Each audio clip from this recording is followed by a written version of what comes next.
তো বন্ধুরা, অবশেষে দক্ষিণ পশ্চিম মৌসুমী বায়ু পশ্চিমবঙ্গে ঢুকে পড়লো, অর্থাৎ বর্ষার আগমন অবশেষে হয়ে গেল। আপনারা দেখতে পাচ্ছেন নির্ধারিত দিনের প্রায় 11 দিন পর দক্ষিণবঙ্গে বর্ষা পা রাখলো এবং উত্তরবঙ্গে নির্ধারিত সময়ের 10 দিন আগে বর্ষা ঢুকেছিল। তো টোটাল 20 দিন ধরে উত্তরবঙ্গে লাগাতার ভারী থেকে অতি ভারী বৃষ্টিপাতের ফলে কিন্তু বিপর্যস্ত হয়ে গিয়েছিল উত্তরবঙ্গের জনজীবন। তবে এই মুহূর্তে উত্তরবঙ্গে ধীরে ধীরে বৃষ্টিপাতের পরিমাণটা কমতে আরম্ভ করে দেবে, কারণ দক্ষিণ পশ্চিম মৌসুমী বায়ুর অক্ষরেখা যেটা উত্তর দিনাজপুরে ইসলামাবাদ অঞ্চলের ওপরে অবস্থান করেছিল, সেই ইসলামাপুর অঞ্চল থেকে ধীরে ধীরে কিন্তু মৌসুমী বায়ুর অক্ষরেখা অগ্রগতি নিয়ে নিয়েছে। বর্তমানে দক্ষিণবঙ্গে গোটা দক্ষিণবঙ্গ জুড়ে কিন্তু বর্ষা ঢোকেনি। বর্ষা এই মুহূর্তে প্রবেশ করে গিয়েছে মুর্শিদাবাদ, নদিয়া, এছাড়া উত্তর চব্বিশ পরগনা, দক্ষিণ চব্বিশ পরগনা, কলকাতা, হাওড়া, হুগলি, এছাড়াও এখানে কিন্তু বন্ধুরা বর্ধমানে কিছুটা এলাকা জুড়ে, পূর্ব বর্ধমানে কিছুটা অঞ্চল জুড়ে কিন্তু বর্ষার প্রবেশ ঘটে গিয়েছে।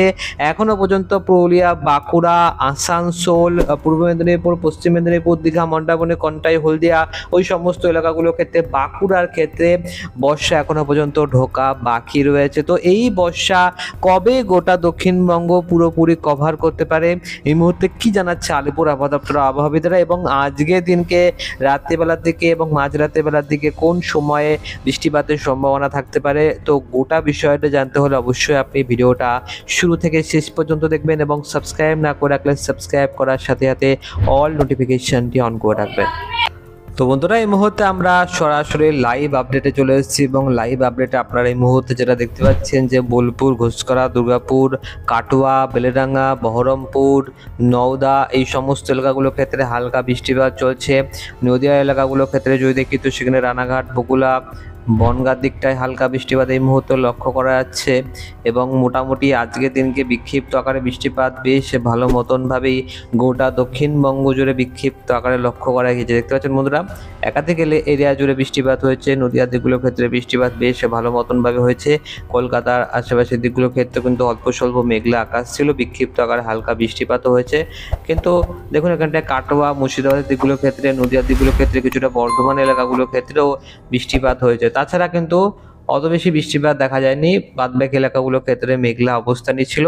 তো আজকের দিনকে আর কোন কোন জেলাতে বৃষ্টিপাতের সম্ভাবনা রয়েছে, তো সরাসরি চলে আসবো আমরা বজ্রবিদ্যুৎ সহ বৃষ্টিপাতের মোডে। এখান থেকে ধীরে ধীরে ট্র্যাকটাকে চালিয়ে দিচ্ছি।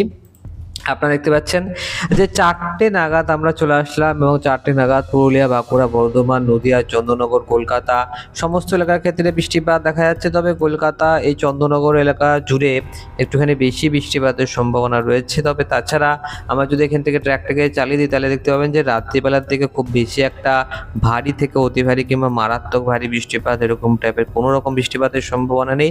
তবে উত্তরবঙ্গের বিষয়টা দেখাটা অনেক বেশি গুরুত্বপূর্ণ এবং উত্তরবঙ্গের ক্ষেত্রে এখানটা কিন্তু বেশ ভালোই ভারী বৃষ্টিপাতও লক্ষ্য করা যাবে। মাঝরাতে বেলা 2টো নাগাদ এখানটা কিন্তু দুই দিনাজপুরের ক্ষেত্রে কিছুটা শিলিগুড়ি, আলিপুরদুয়ার, কোচবিহার লাগোয়া এলাকাগুলোর ক্ষেত্রে বৃষ্টিপাত হবে।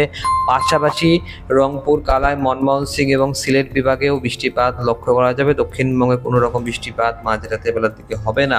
তো দেখতে পাচ্ছেন আপনারা এখানটায় ভোরবেলার দিকে চলে আসলাম। দুই দিনাজপুরের ক্ষেত্রে মালদার দিকটায় বৃষ্টিপাতের সম্ভাবনা অনেকটাই বেশি রয়েছে। এছাড়াও বাংলাদেশের রংপুর বিভাগগুলোর ক্ষেত্রে তো বৃষ্টিপাত হতেই থাকে। তবে দক্ষিণবঙ্গের ক্ষেত্রে বেলা বাড়ার সাথে সাথে মেঘাচ্ছন্ন ভাবটা আর একটুখানি ঘন হতে আরম্ভ করে দেবে এবং দফায় দফায় ওই যে হালকা ঝিরিঝিরি গুড়ি বৃষ্টিপাত, এটা কিন্তু বন্ধুরা চলতে থাকবে।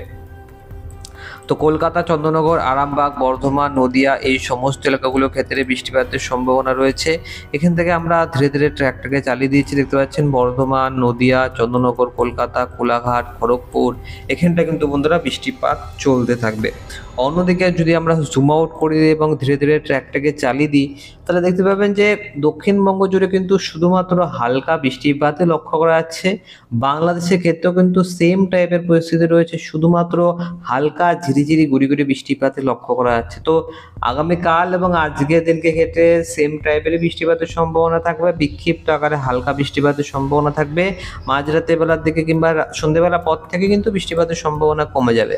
সন্ধ্যেবেলা পর থেকে বৃষ্টিপাতের সম্ভাবনা বেড়ে যাবে উত্তরবঙ্গে এবং উত্তরবঙ্গের ক্ষেত্রে কিন্তু মাঝরাতে বেলার দিকেও বৃষ্টিপাতের সম্ভাবনা থাকবে। তো আপনারা বুঝতে পারছেন যে কোন কোন এলাকার ক্ষেত্রে কবে কবে কখন কখন বৃষ্টিপাতের সম্ভাবনা রয়েছে।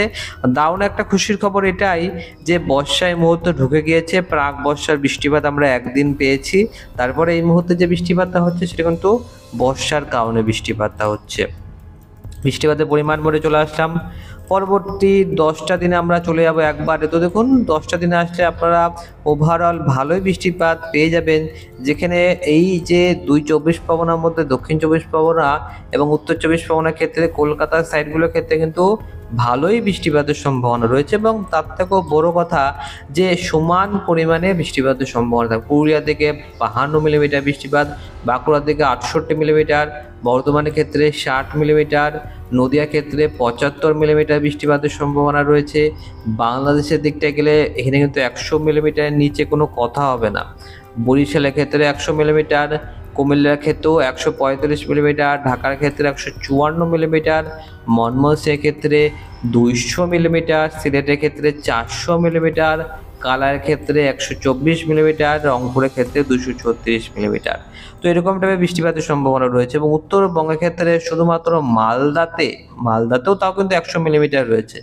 তো 100 মিলিমিটারের কাছাকাছি বৃষ্টিপাত গোটা উত্তরবঙ্গ জুড়ে কিন্তু মিনিমাম লক্ষ্য করা যাচ্ছে। এবং ম্যাক্সিমাম যদি আমরা বৃষ্টিপাতের কথা বলি, তো সেক্ষেত্রে ধূপগুড়ির আশেপাশের দিকে 420 মিলিমিটারের কাছাকাছি বৃষ্টিপাত আমরা দেখতে পাচ্ছি। আলিপুরদুয়ারে 415, কোচবিহারের ক্ষেত্রে একটুখানি কম। তো ধূপগুড়ির দিকে কিন্তু 420 মিলিমিটারের কাছাকাছি বৃষ্টিপাত লক্ষ্য করা যাবে। শিলিগুড়ির দিকটায় কিন্তু 375 মিলিমিটার বৃষ্টিপাতের সম্ভাবনা রয়েছে। এই গ্যাংটকের দিকগুলোর ক্ষেত্রে কিন্তু প্রায় বেশ ভালো বৃষ্টিপাতের সম্ভাবনা থাকবে। তো ওভারঅল ব্যাপক বৃষ্টিপাতের সম্ভাবনা কিন্তু লক্ষ্য করা যাচ্ছে। এবং যদি আমরা এখানটায় জুম আউট করে দিলে দেখতে পাবেন যে প্রায় এখানে নিউ দিল্লির দিকগুলোর ক্ষেত্রে বেশ ভালো বৃষ্টিপাত, এলাহাবাদের দিকটা কিন্তু বৃষ্টিপাত বেশ ভালো হবে। তো মোটামুটি কিন্তু ব্যাপক বৃষ্টিপাতের সম্ভাবনা গোটা দক্ষিণবঙ্গ জুড়ে কিন্তু আগামী কয়েকটা দিনের মধ্যেই তৈরি হতে চলেছে। তবে এই মুহূর্তে মেজর যে একটা বড়সড় বিষয় সেটা হচ্ছে হিউমিডিটি। তো বর্তমানে তাপমাত্রা প্রায় বলতে পারেন যে 30 ডিগ্রি কাছাকাছি থাকলেও হিউমিডিটি লেভেলটা কিন্তু অনেকটা বেশি রয়েছে, যার কারণে এখানটায় কিন্তু এই মুহূর্তে বলতে পারেন যে হিউমিডিটি 90%-এর উপরে রয়েছে। 30 ডিগ্রি কাছাকাছি তাপমাত্রা থাকলেও এই হিউমিডিটিটা কিন্তু প্রায় 90% রয়েছে, যার কারণে মানে খুব যে ঠান্ডা ঠান্ডা ভাব সেটা এই মুহূর্তে বোঝা যাচ্ছে না হিউমিডিটি লেভেলটা বেশি থাকার কারণে। যখনই হিউমিডিটি লেভেলটা অনেকটা কমে যাবে, যার কারণে কিন্তু ধীরে ধীরে তাপমাত্রাও আস্তে আস্তে কমতে আরম্ভ করে দেবে। তো ওভারঅল আপনারা বুঝতে পারছেন যে পরিস্থিতি কী রকম হতে চলেছে। তাপমাত্রা ব্যাপারটা একটু চলে আসলাম। তো দেখুন তাপমাত্রা তো সব জায়গার ক্ষেত্রে এই মুহূর্তে কমতে আরম্ভ করে দিয়েছে। নদিয়ার দিকটার ক্ষেত্রে 33 ডিগ্রি, বর্ধমানে মানে মোটামুটি প্রায় 30 থেকে 33-34-এর মধ্যেই রয়েছে।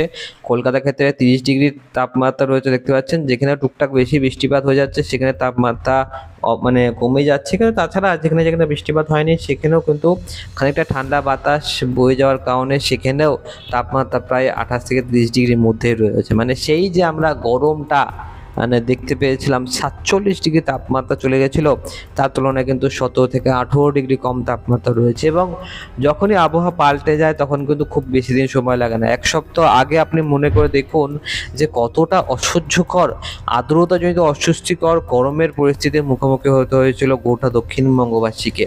তবে এই মুহূর্তে হিউমিডিটি বেশি থাকলেও তাপমাত্রা অনেকটা কমে গিয়েছে, যার কারণে কিন্তু বন্ধুরা খানিকটা মনোরমদায়ক আবহাওয়া অলরেডি চলে এসছে।